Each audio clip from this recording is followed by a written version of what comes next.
तर राहुल गांधींच्या या सगळ्या आरोपांनंतर ठाकरे सेनेचे नेते संजय राऊतांनी देखील भाजपवर निशाणा साधलाय।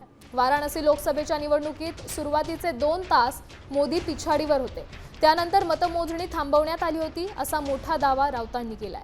तर मोदी शहा लोकशाही मानत नाहीत, त्यांनी महाराष्ट्रातील निवडणुका हायजॅक केल्यात असंही राऊत म्हणाले।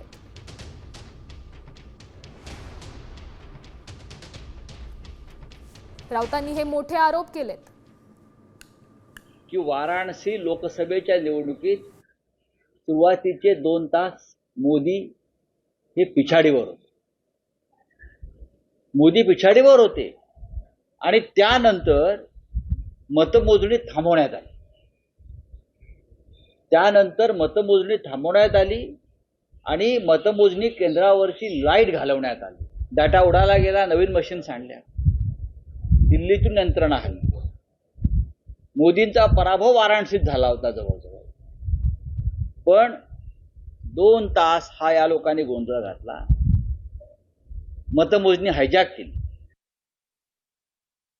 महाराष्ट्राची निवडणूक राहुल गांधी म्हणतात, आम्ही सगळे म्हणतोय त्याप्रमाणे हा विजय खेचला नाही तर चोरला, हायजॅक केला। आणि राहुल गांधींनी हा प्रश्न आंतरराष्ट्रीय मंचावरती नेला।